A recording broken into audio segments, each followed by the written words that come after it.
The infamous Club of Rome, 1973. This is Stephen Ben here. You're watching Israeli News Live.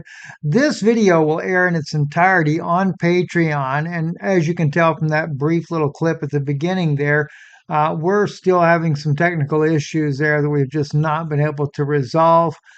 Don't know when that's going to get done because I don't have the knowledge to be able to do so, but we're just going to kind of wade through the problems and try to make it better for you the best I can until I can get that resolved. Of course, today is May the 9th, 2025, and I am doing this video here for our Patreon channel, and you'll see part of this on YouTube, mainly because I'm going to be dealing with some of the current affairs that are happening in the world today as part of the Club of Rome series here, or shouldn't say series, the Club of Rome video we're doing on Patreon. So I'll let you know when we're about ready to conclude it for the day.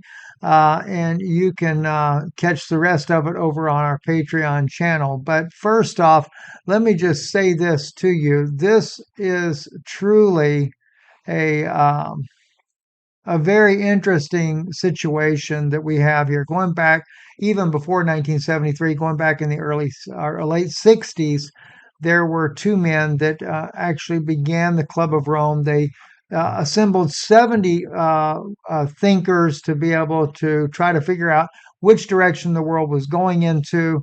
They did this really interesting video here I found on Facebook here. This is where they do their computer model.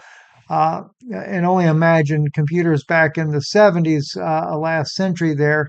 You know, if you're talking 50 years ago, that computer model was very ancient technology, but it was trying to determine what the world would look like in the next, say, actually going all the way to 2060 there. And they really predicted a very doom world to start with.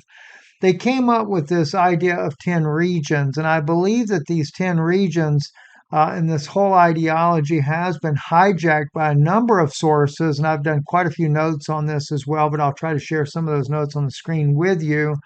But I do believe it's been hijacked. And because perhaps the original men that were involved, because I can't find them where they're linked to conspiracy groups, Illuminati or Freemasons or anything like that. But it could have been some of these groups that have actually hijacked their plans, just like the Agenda 2030 and others that have, or World Economic Forum.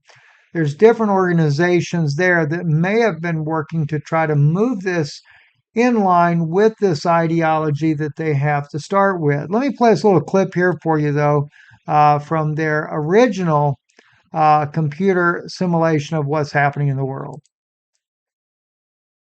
This electronic display emanating from Australia's largest computer is a picture of the condition, past, present and future of planet Earth.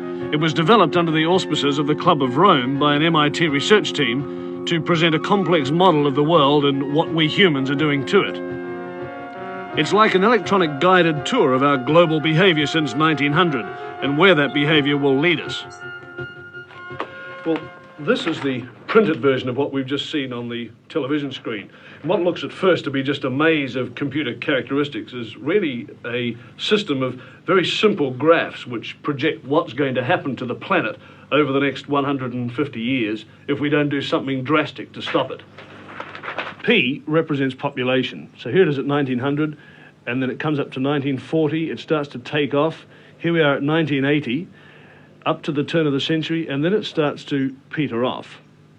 Let's now have a look at this next curve, the Q curve, which is the quality of life. Now, it increases rapidly up to 1940, but from 1940 on, the quality of life diminishes. And here we are about the turn of the century, and we come up. Now, how many of you watching this video today, especially if you were born after this time frame of when computers first came in, could even imagine that this would be a computer program? Doesn't look like anything like a computer program today, right? Just numbers there and letters, sequences to show you rise and peaks to create a graph of what they anticipate things would be like over the next coming 50 years, as they put on there to the year 2020. That's how far they'd predicted in the future there. But a number of these things in here, very fascinating when we look at this on this Club of Rome. And, and even the documentary that they put together, which I'm going to play a little section of the documentary here, um, just has some very interesting points and thoughts. But it's that map is what really gets a lot of people. Let's listen to this point here.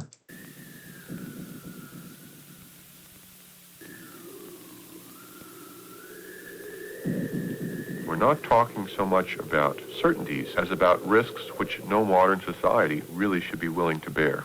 It's almost as though one were playing Russian roulette and there were a 20-chamber gun with 5 different kinds of bullets. One question could be, what kind of bullet is it that's going to get you?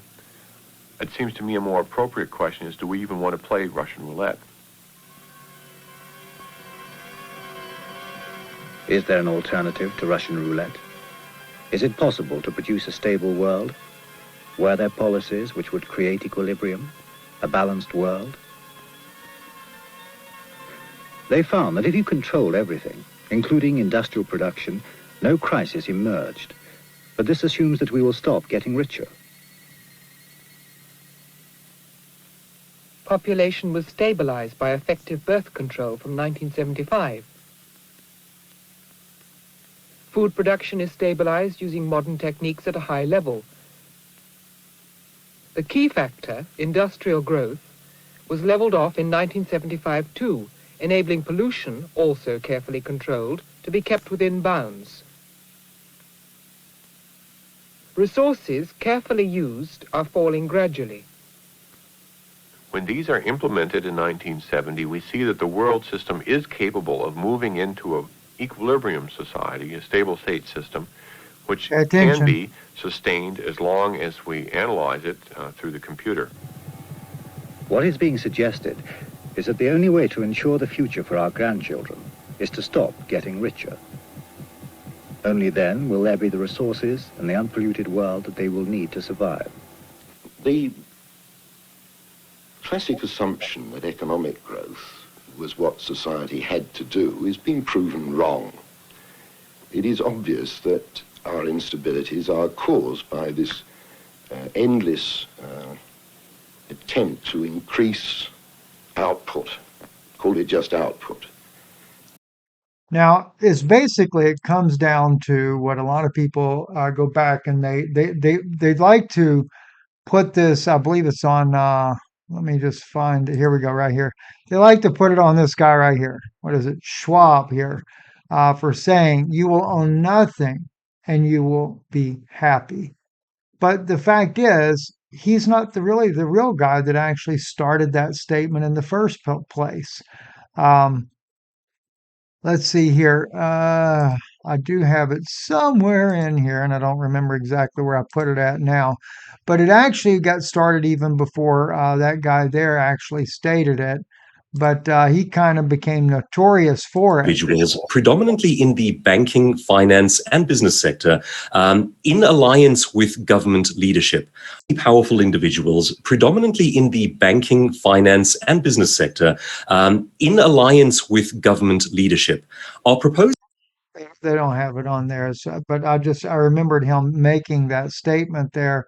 And then as I was doing the research here for this video here, you come to find out he's not even the original guy to say that. But it does seem to me that the New World Order or the Club of 1973, their agenda to try to make a more sustainable world, to try to limit the prosperity and growth boom that was going on and everybody become richer and stuff, got hijacked by a group. And that does seem to be very, very plausible. In fact, so much so that when we look at the Club of Rome's map here, the first thing that should catch anybody's attention is the United States in Zone 1, which puts, and these were considered to be economic regions. When this map was put together, it was to be their idea of what regions of the world would be economically suited together. And so they put the United States, Canada, and Greenland in one basket. And if you look at Europe, Europe dwindles quite a bit, but Turkey is added to it. Turkey's been wanting to become part of the European Union for a long time. Great Britain, Ireland, England Scotland all become back part of the European Union. But interestingly enough, in Zone 5, the Russian Federation has now taken over quite a few other countries there, including, if you look on here, Ukraine, Belarus, Estonia, Latvia, Poland, Romania, and one other country just south of Romania, and that's Bulgaria. They take over Bulgaria, Romania, Ukraine, Poland, Belarus, Lithuania, Latvia, and Estonia. All those countries come under the Russian Empire, as well as Kazakhstan. I'm sorry, not Kazakhstan, but Mongolia. I think Kazakhstan too. Let me go back to that map once again. Yes, Mongolia and Kazakhstan both would become part of that Russian area there. But it's not even surprising, though, quite frankly, to see that. And then you have too, when we look at that map, look right here, India and Pakistan. Right now, they're at war again. Or not again, but are at war. This Kashmir has always been a problem there in that region of the world. But now these two nuclear superpowers are at war with one another. But oddly enough, in that new map there, Pakistan, India, and Afghanistan become one region of the world. If you remember too, though, Israel wants to control from the Nile to the Euphrates, which would give them Syria, Jordan, Lebanon, Egypt, all those territories there, and even parts of Saudi Arabia. But in reality, that becomes one gigantic area, including Iran, including Iraq. And already the United States, with the help of Israel, has dominated Iraq, Syria, Lebanon, and even a threat of war with Egypt. And of course, Libya got toppled and overturned. I can only imagine eventually later the northern parts of Africa could all become under that one hegemony to begin with. And then China, North Korea ends up becoming part of China. And it looks like even the islands of Taiwan, can't quite tell for sure they're not, but we know there's trouble in that region of the world as well with Taiwan. So Japan and South Korea become one region. And then, of course, the India also gets a lot of the islands going down as well. Africa, Mexico, and South America all becoming one region as well.